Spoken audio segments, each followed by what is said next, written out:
और इस बीच बड़ी खबर सामने आ रही है जौनपुर से। पति ने पत्नी की शादी प्रेमी से कराई। जी हां, पत्नी ने जहर खाने की धमकी दी तो शादी कराई।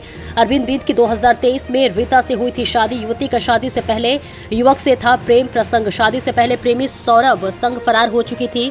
शादी बाद भी रीता सौरभ की बात बंद नहीं हुई। पति ने शक होने पर कॉल रिकॉर्डिंग से पकड़ा। जौनपुर जिले के सरपतहा थाना क्षेत्र का मामला। तो ये जौनपुर से बड़ी खबर आपको बता रहे, जहां पति ने पत्नी की शादी प्रेमी से करा दी और पत्नी ने जहर खाने की धमकी दी थी। तो इस बीच पति ने पत्नी की शादी उसके प्रेमी से करा दी। जौनपुर के एक दुर्गा मंदिर में एक ऐसी शादी हुई जिसने वहां मौजूद हर किसी को हैरान कर दिया। इस शादी में ना कोई बैंड बाजा था, ना बारात, ना कोई ताम झाम। इसके बाद भी ये शादी चर्चा का विषय बन गया। दरअसल यहाँ एक पति ने पत्नी और उसके प्रेमी की शादी कराई और उन्हें आशीर्वाद देकर विदा किया। जौनपुर के गांव निवासी युवक की शादी 2 वर्ष पूर्व खेतासराय थाना क्षेत्र की रहने वाली एक युवती से हुई थी। शादी पूरे रीति रिवाजों और सामाजिक रस्मों के साथ हुई थी, लेकिन लड़की का मन कहीं और बसा था। शादी से पहले ही वह किसी यशवंत बिंद नामक युवक से प्रेम करती थी।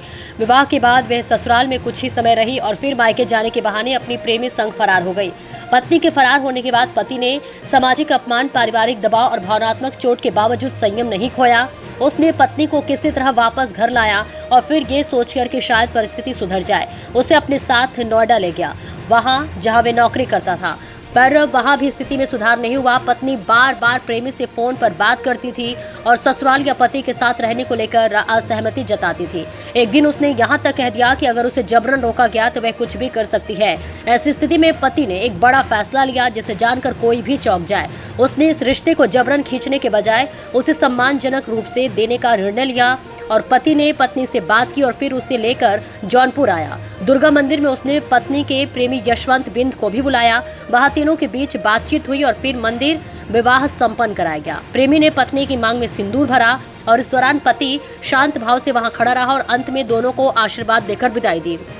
इस पूरी घटना का वीडियो भी सामने आया है जिसमें यशवंत अपनी होने वाली पत्नी को सिंदूर लगाते हुए दिख रहा है और ये वीडियो अब सोशल मीडिया पर वायरल हो चुका है।